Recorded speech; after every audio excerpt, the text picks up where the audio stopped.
Okay, today's video is going to be all about stair risers, and if you are to the point in your project that you're doing your stair risers, congratulations, because it means you're almost done. You can purchase these things called retro risers from most of your major hardware stores. Lowe's, Home Depot. I actually found them cheaper at Lowe's though, just FYI.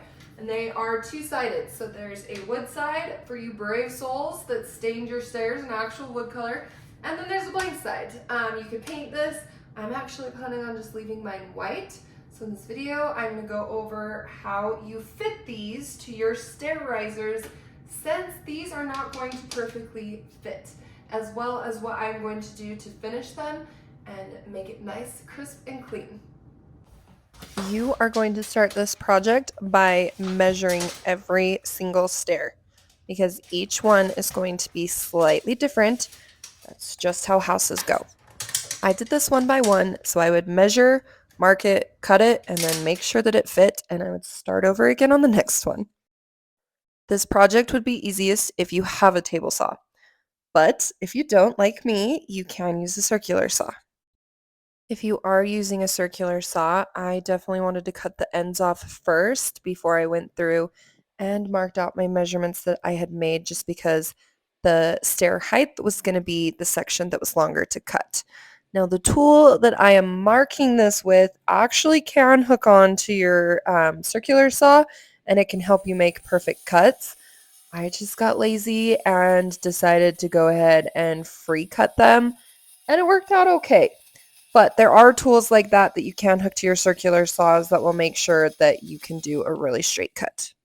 Once you get each piece cut, I would take it inside and make sure it fits. A couple of mine were a little bit too long, so I had to go back out and trim a little bit off. And a couple were probably shorter than I would have liked them to be, but I am going to clean that up with caulking.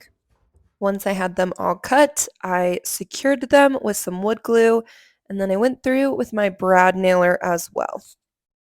These stair risers look so much better than I could have ever made the back of those stairs look on their own, so I just totally think it's worth spending the money for this extra step. Caulking saves lives, people, especially when it comes to DIY projects. So this is where I fix all of my tiny errors, is by caulking the sides and making it all look like one uniform, clean, crisp piece. And there's something so satisfying about caulking. I don't know whether it's because I end up getting super messy and I feel like I'm a little kid finger painting again, but I like it. Then I went through with my unnecessarily large bucket of all-purpose putty, and I filled in all of those brad nailer holes, allowed it to dry, and then sanded those off. Then I went through and I cleaned up with some white paint any of those sections, as well as there's just a couple skiffs on the boards. I'm not sure whether they came that way or I somehow did that. It's possible when I was cutting them. And this is the final product, you guys. It looks so much better than it did before. I'll be posting the full video of my stairs start to finish within the next couple of days. Watch for that. Thanks, guys.